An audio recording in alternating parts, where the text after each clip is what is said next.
आप सभी को सालों प्यार सलाम। मैं रेवरेंड डॉक्टर बिनी जॉन एक बार फिर से आपके समक्ष उपस्थित हूँ बिब्लिकल न्यूमरोलॉजी में आपका स्वागत करते हुए। आज हम चर्चा करने वाले हैं एक ऐसे शब्द पर जो आमतौर पर ईसाई कलीसियाओं में पाया जाता है और जितने भी मेनलाइन चर्चेज हैं अधिकांश सभी में इस शब्द का इस्तेमाल होता है क्रिसमस से पहले। और ये वीडियो मैं किसी की रिक्वेस्ट पर बना रहा हूँ। हमारे एक बहुत प्रिय मित्र हैं, उन्होंने है ना मुझे रिक्वेस्ट किया कि मैं बाकी वीडियो बाद में बनाऊं, पहले इस पर बना दें क्योंकि क्रिसमस करीब है। और हालांकि ये पहले बनाना चाहिए था, लेकिन कोई बात नहीं, हमें अभी इस पर चर्चा करेंगे। हम इस पर बातचीत करेंगे कि ये क्या है, एडवेंट क्या है। क्योंकि ये शब्द जो है तमाम जो जितनी भी कलीसियाएँ हैं, जो मेन लाइन कलीसियाएँ हैं, उन सब में प्रमुख रूप से देखा जाता है। एडवेंट का मतलब जो है वो पहले तो मैं बता दूं कि एडवेंट का मतलब क्या है। एडवेंट का मतलब है आगमन। यानी ये है क्या, इस मौसम का इतिहास, अर्थ, परंपराएं कुछ लोगों को शायद पता भी हो। एडवेंट क्रिसमस से पहले के मौसम में मसीह के जन्म के उपलक्ष्य में इसको है ना सेलिब्रेट करते हैं, यानी सेलिब्रेट करते हैं या मनाते हैं, इस तरीके से कह सकते हैं। ये कहानी का एक ही हिस्सा है। हम इसके आगे जब चलेंगे तो इसका मालूम चलेगा कि इस मौसम का इतिहास, परंपराएं और आगमन जो है वो क्या है, इसके विषय में हम थोड़ा बहुत आज जानेंगे।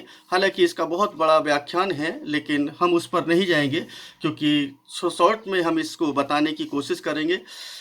एडवेंट जो है विशेष तौर पर यानी आगमन का जो मौसम है, यानी इसको ऐसे ही बोलेंगे कि क्रिसमस से एक महीने पहले ये शुरू होता है, यानी 4 सप्ताह पहले। और ये हर एक मेनलाइन चर्च के अंदर इसको सेलिब्रेट किया जाता है। इससे पहले कि मैं आगे बढ़ूं, आप ना चैनल को सब्सक्राइब कर दें, लाइक कर दें, कमेंट कर दें और दूसरे लोगों को शेयर ज़रूर करें ताकि ये जानकारी दूसरे लोगों तक भी पहुंच सके, जो मेनलाइन चर्च के विश्वासी हैं उन तक भी और जो मेनलाइन चर्च के नहीं हैं उन तक भी, ताकि तमाम उन परंपराओं के बारे में आपको मालूम हो जो कि हमारे मसीह समाज के अंदर प्रचलित हैं। जो क्रिसमस के 4 सप्ताह का मौसम है, जो क्रिसमस के समय यीशु मसीह के जन्म के आगमन यानी कि एडवेंट और दूसरे आगमन में मसीह की अपेक्षित वापसी के लिए चिंतनशील तैयारी के लिए समर्पित है। पहली बात तो ये, यानी कि इस समय में जो लोग हैं चिंतन ना करते हैं, मनन करते हैं। चर्च कैलेंडर पर इस महत्वपूर्ण घटना के दौरान एडवेंट का प्रत्येक सप्ताह एक अलग थीम पर केंद्रित होता है, यानी कि हर सप्ताह में एक अलग ना विचार रखा जाता है। और वो क्या है मैं आगे बताऊंगा, और इसको जान लेना बहुत ज़रूरी है क्योंकि अगर आप मसीह हैं तो आपको इसको जानना बेहद ज़रूरी है। एडवेंट का प्रत्येक सप्ताह एक अलग थीम पर केंद्रित होता है। आशा, शांति, खुशी और प्यार, यानी विशेष तौर पर ये 4 ना सब्जेक्ट होते हैं जिन पर ना ये केंद्रित होता है। सभी संप्रदायों में पृष्ठभूमियों के ईसाई एडवेंट को अलग अलग तरीके से मनाते हैं। मतलब जितने भी है ना चर्चेज हैं, चाहे वो है ना सीएनआई है, मेथोडिस्ट है, कैथलिक है, लूथरन है, ऑर्थोडॉक्स है, यानी कि अलग अलग तरीके से इसको मनाते हैं। लेकिन सभी यीशु के आगमन की प्रतीक्षा पर ध्यान केंद्रित करते हैं कि हमारा प्रभु यीशु मसीह आएगा या आने वाला है। इसका भी पीछे एक कहानी है, इसको भी ना मैं आगे चल करके बताऊंगा ताकि आप इसको समझ पाएं। और ये बहुत ही इंटरेस्टिंग है और अच्छा भी है क्योंकि हम लोग किसी न किसी बहाने कभी ना कभी तो हम इसमें सम्मिलित होते हैं। दूसरा है ना, हम बात करते हैं कि एडवेंट का धार्मिक कैलेंडर क्रिसमस से पहले आने वाले 4 रविवारों पर जो केंद्रित होता है। हर साल एडवेंट जो है 27 नवंबर से 3 दिसंबर के बीच रविवार को शुरू होता है, यानी कि 27 नवंबर और 3 दिसंबर के बीच में शुरू होता है। जैसे कि इस साल भी ये शुरू हुआ है। इसका 1 दिसंबर से शुरू हुआ है और 1 दिसंबर से शुरू होकर के ये 22 दिसंबर तक चलेगा। पहला रविवार 1 दिसंबर को, दूसरा रविवार 8 दिसंबर को और तीसरा 15 दिसंबर को और चौथा जो है वो क्रिसमस की पूर्व संध्या पर इसको मनाया जाता है। इसको हम इस तरीके से कह सकते हैं कि ये 4 सप्ताह जो है हर चर्च के अंदर ये सेलिब्रेट किए जाते हैं। आगमन का अर्थ क्या है, यानी एडवेंट का अर्थ क्या है, इसको समझ लें। ईसाई धर्म में एडवेंट का मतलब क्रिसमस से पहले 4 सप्ताह की अवधि से है और कोई इसका मतलब नहीं है। ये 30 नवंबर सेंट एंड्रूज डे के सबसे नज़दीकी रविवार से शुरू होता है। जो सेंट एंड्रूज डे जो मनाया जाता है 30 नवंबर को, उससे उसके नज़दीक जो भी है ना संडे आता है, उससे ये शुरू होता है और 24 दिसंबर तक ये समाप्त हो जाता है। यह क्रिसमस के दिन ईसा मसीह के जन्म के उत्सव की प्रतीक्षा और तैयारी का समय होता है, यानी कि उसके जन्मदिन की खुशियों को मनाते हैं। और अभी मैं कह रहा था कि इसको कई लोग है ना क्या है यीशु के दूसरे आगमन के रूप में भी सेलिब्रेट कर रहे हैं और करते हैं, अभी भी करते हैं। जैसे 7 डे एडवेंटिस्ट जो हैं वो उसी बात पर, इसी थीम पर वो चलते हैं, यानी तैयारी में लगे हैं। शब्द एडवेंट जो है ये कहाँ से आया, इसको है ना समझ लें पहले, क्योंकि ये बहुत ज़रूरी है। शब्द एडवेंट जो है लैटिन शब्द एडवेंटस से लिया गया है, यानी जो इसका जो मूल शब्द है वो एडवेंटिस है, और जिसका अर्थ है आगमन, जो ग्रीक शब्द पारूसिया में अनुवादित होता है, यानी ग्रीक शब्द है पारूसिया, उसमें अनुवादित होता है। बहुत सारे विद्वानों का जो ये मानना है कि स्पेन और गाल में 4वीं और 5वीं शताब्दी के दौरान एडवेंट जनवरी के एपिफेनी पर नए ईसाइयों के बपतिस्मे की तैयारी का समय का मौसम होता था, यानी कि जो लोग मसीहत में नए लोग आते थे उनके लिए यह ना तैयारी का समय होता था, ये 4 सप्ताह, और इस तरीके से वो इसको मनाते थे। जो कि यीशु मसीह के लिए जो ज्योतिषियों की यात्रा है, यानी कि मत्ती 2 उसके 1 पद के अंदर, जो यूहन्ना रचित सुसमाचार के अंदर है, और जॉर्डन नदी में जो बपतिस्मा देने के विषय में है ना जो यूहन्ना के बारे में लिखा है, और कान्हा नगर में जो पहला चमत्कार दर्शाए गए, जो दिखाया यीशु मसीह ने, उसका भी उत्सव है ना इन दिनों में मनाया जाता है। यूहन्ना 2:1 तैयारी के इस मौसम के दौरान ईसाई इस उत्सव की तैयारी के लिए 40 दिन तपस्या, प्रार्थना और उपवास बिताते थे। मूल रूप से एडवेंट और क्रिसमस के बीच बहुत कम संबंध है, यानी इसको समझ लें कि संबंध है ना, इसका कोई भी ऐसा संबंध नहीं है। जिस तरीके से मैंने बताया था कि गुड फ्राइडे का और लैंड डेज का कोई संबंध नहीं है, ठीक इसी तरीके से इसका भी कोई संबंध नहीं है। लेकिन एक परंपरा यहाँ पर शुरू होती है 6वीं शताब्दी के अंदर। रोमन ईसाइयों ने एडवेंट को मसीह के आगमन से जोड़ दिया, यानी कि जो 6वीं शताब्दी थी स्टार्टिंग की, उस समय में रोमन लोगों ने, रोमन कलीसिया ने इसको मसीह के आगमन से जोड़ दिया। लेकिन उनके मन में जो आगमन था वह बेतलहम में चरनी में मसीह का पहला आगमन नहीं था, यानी कि इस बात से नहीं जोड़ा था कि यीशु मसीह चरनी में आए हैं, उससे नहीं जोड़ा, बल्कि दुनिया के न्यायाधीश के रूप में, यानी कि दुनिया का न्याय करने के रूप में बादलों में उनका दूसरा आगमन होगा, इसलिए उसको जोड़ा गया था। मध्य युग तक आते आते एडवेंट सीजन को स्पष्ट रूप से क्रिसमस पर मसीह के पहले आगमन से नहीं जोड़ा गया था, यानी कि उस समय तक नहीं था, 6वीं शताब्दी तक ये बिल्कुल भी नहीं था। एक धर्म शिक्षा में एडवेंट आध्यात्मिकता का खूबसूरती से वर्णन किया गया है। जब चर्च हर साल एडवेंट की पूजा अर्चना, यानी कि जो भी आराधना स्तुति करते हैं, तो वह मसीहा की इस प्राचीन प्रत्यक्षता को प्रस्तुत करते हैं, यानी कि जो मसीह के उस जीवन को अपने लिए ना वो सामने रखते हैं, और उसके बाद वो पूजा अर्चना या आराधना स्तुति ये सब करते हैं, क्योंकि उद्धारकर्ता के पहले आगमन की लंबी तैयारी का जो हिस्सा था, यानी कि जो सालों से, सैकड़ों साल पहले से जो इसका हिस्सा था, विश्वासी उसके दूसरे आगमन के लिए अपनी इच्छा को नवीनीकृत करते हैं, मतलब यानी कि उसको नए सिरे से शुरू करते हैं। पूर्ववर्ती के जन्म और शहादत का जश्न मनाकर चर्च खुद को उसकी इच्छा से जोड़ता है, उसे बढ़ाना चाहिए। लेकिन मुझे ऐसा नहीं लगता है कि ऐसा लोग करते हैं, बल्कि ना हम सिर्फ क्रिसमस तक ही इसको सेलिब्रेट करते हैं। यानी तैयारी तो हमारी दूसरे आगमन की होनी चाहिए। ये मेरा पर्सनल विचार है, यानी मेरा पर्सनल व्यू है। मैं इसको है ना किसी के भी ऊपर थोपना नहीं चाहता, ये मेरा अपना व्यक्तिगत विचारधारा है। विभिन्न जो ईसाई संप्रदाय हैं, यानी कि जो डिनोमिनेशंस हैं, आगमन के उत्सव के तरीकों में कई भिन्नताएं भी पाई जाती हैं।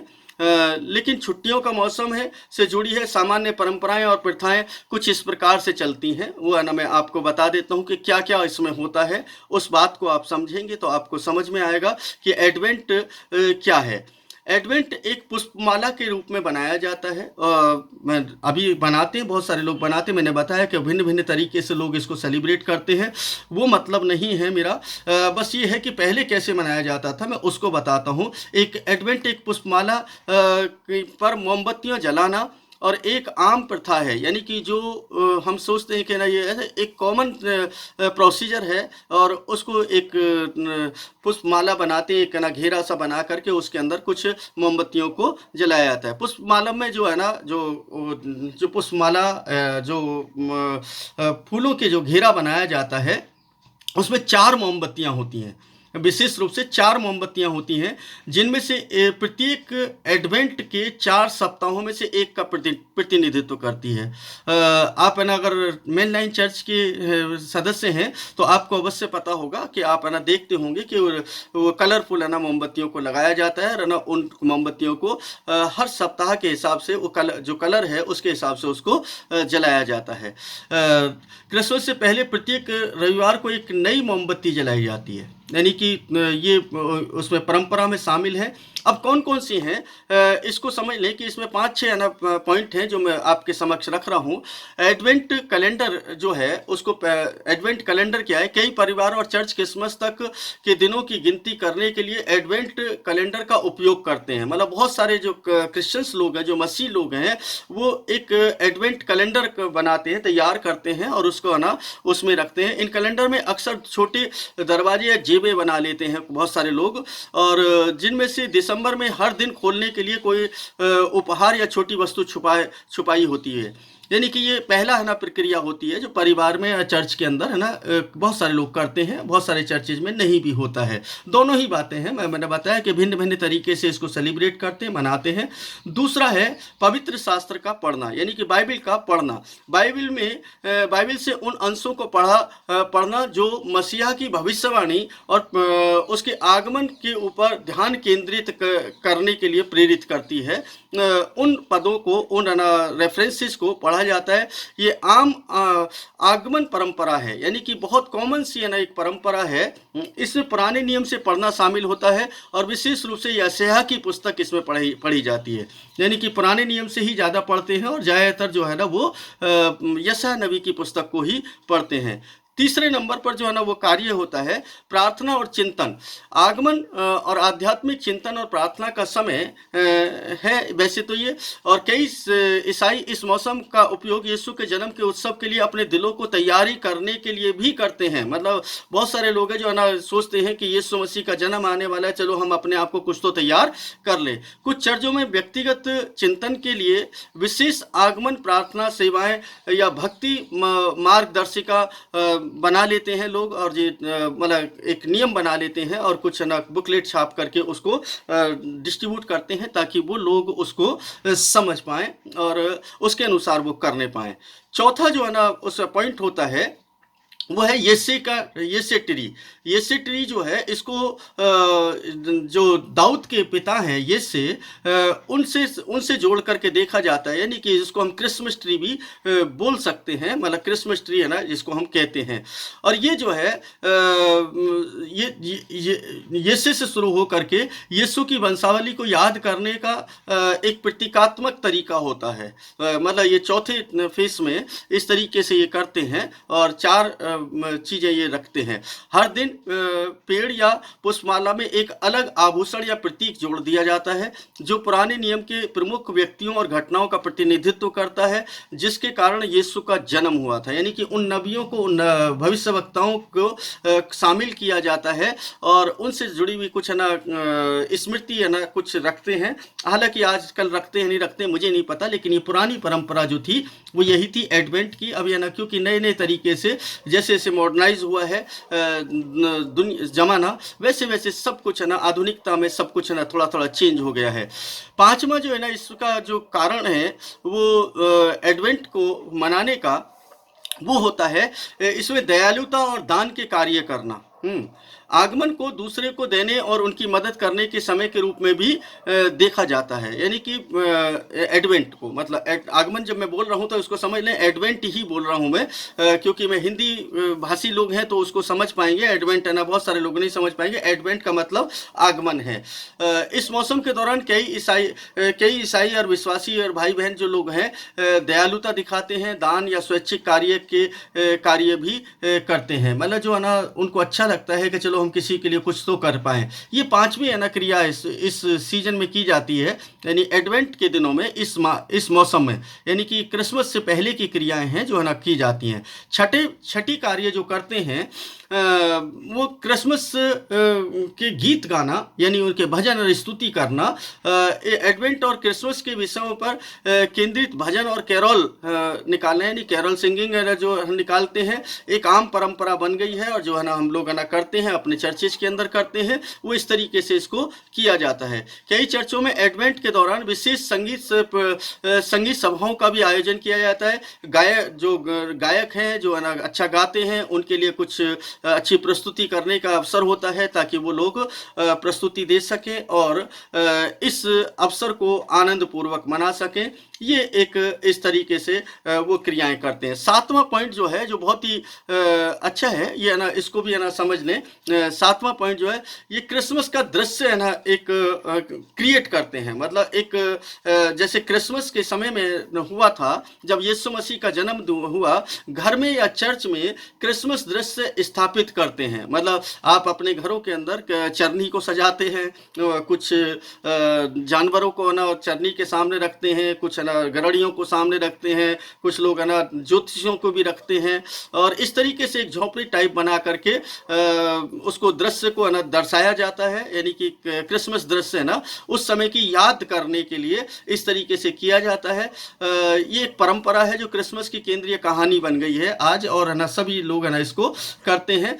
और ये क्रिश्चियंस लोग ही नहीं बल्कि नॉन क्रिश्चियंस लोग भी इसको सेलिब्रेट इस तरीके से करने लगे हैं। बेथलेहम में यीशु के जन्म पर ध्यान केंद्रित करने में मदद मिल जाती है लोगों को कि चलो है ना हमारा प्रभु इस तरीके से पैदा हुआ था, और ये सब है ना बातें जो है समझ में आती हैं। तो पहले सप्ताह में क्या होता है? पहले सप्ताह में आशा की मोमबत्ती जलाई जाती है। अब ये आशा की मोमबत्ती जलाई जाती है, ये यशायाह 9 को इसमें ज़्यादातर पढ़ा जाता है। दूसरे सप्ताह में शांति की मोमबत्ती जलाई जाती है, जिसमें यशायाह 40 है ना विशेष रूप से है ना जो पठन के लिए होता है।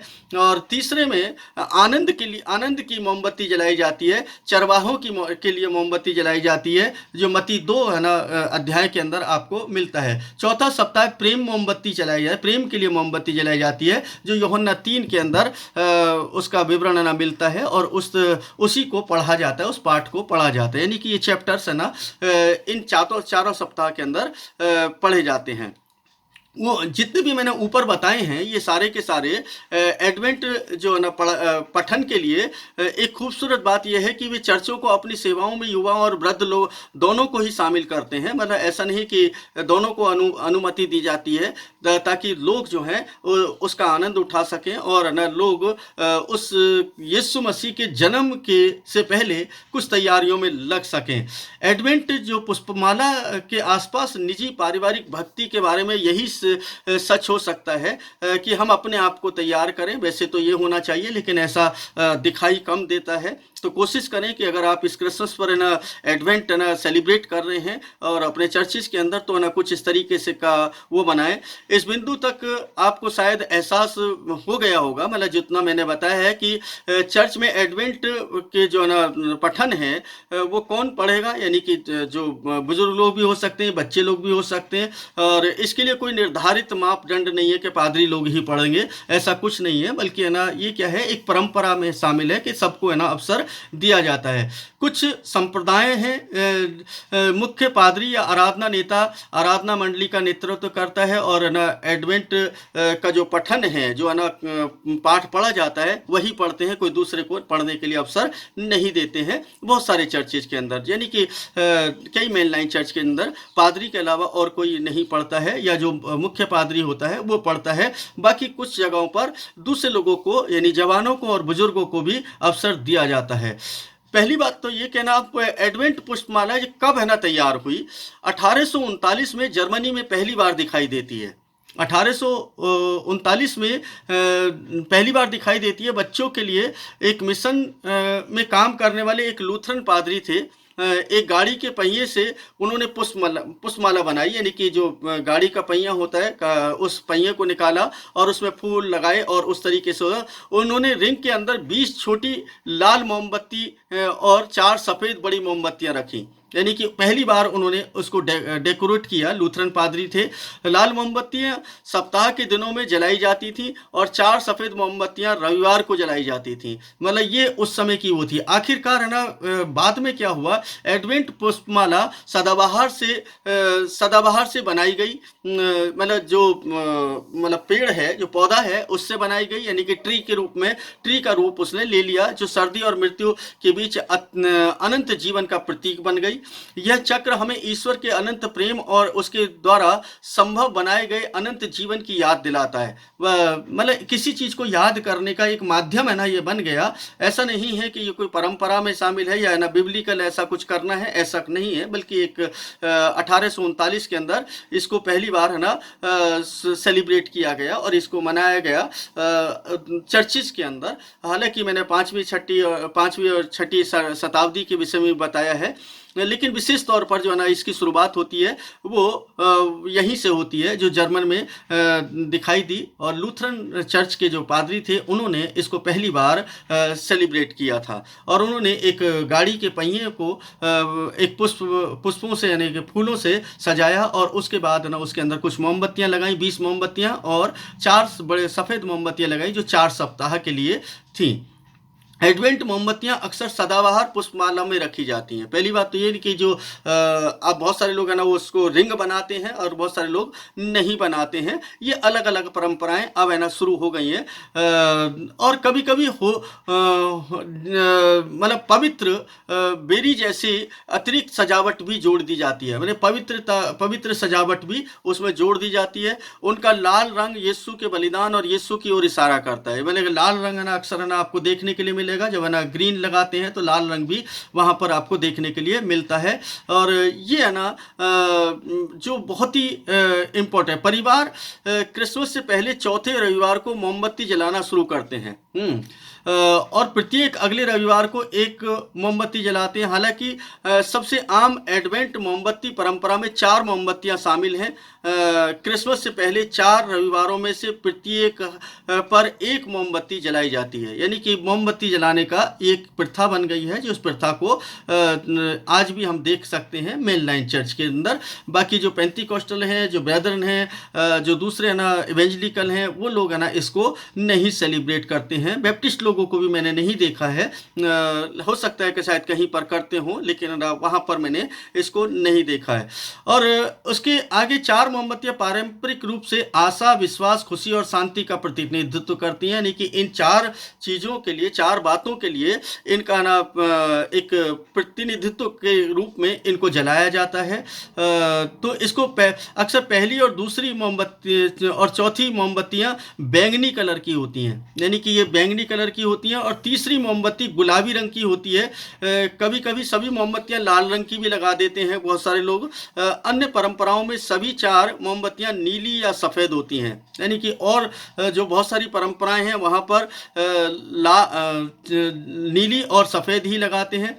कभी कभी 5वीं मोमबत्ती, सफ़ेद मोमबत्ती को बीच में रखा जाता है और यीशु के जन्म का जश्न मनाने के लिए क्रिसमस के दिन जलाया जाता है। तो ये जो है ये एडवेंट की एक कहानी है, जिस कहानी को आप लोग मुझे लगता है कि बहुत सारे लोग हैं ना जो मेन लाइन चर्च के हैं, वो उन लोगों को तो शायद थोड़ा बहुत पता होगा, ज़्यादा तो नहीं पता होगा। लेकिन आज अगर आप विश्वासी नहीं हैं और मतलब विश्वासी नहीं हैं, उनको भी पता चल जाएगा, और जो यीशु मसीह में विश्वास करते हैं उनको भी पता चलेगा कि एडवेंट का मतलब क्या है। और इसी एडवेंट का मतलब यानी आगमन है, हैं, आगमन की तैयारी, यानी कि आगमन क्या है, यानी प्रभु यीशु मसीह के आगमन के से पहले की तैयारी, अर्थात यीशु मसीह के जन्म से पहले के 4 सप्ताह को ये एडवेंट के रूप में सेलिब्रेट करते हैं, एडवेंट के रूप में मनाया जाता है। लेकिन मेरे हिसाब से इसको, जैसा कि ना मैंने ऊपर बताया था, ऊपर के पहले बताया है कि इसको यीशु मसीह के दूसरे आगमन से जोड़ना चाहिए कि हमें अपने आप को तैयार करना है कि किस तरीके से हम लोग प्रभु यीशु मसीह के आगमन का इंतजार करें और कैसे तैयारी करें तो ज़्यादा अच्छा होगा। और यही है ना मेरी उम्मीद है कि आप लोग प्रभु यीशु मसीह के द्वारा आगमन की तैयारी करेंगे और परमेश्वर को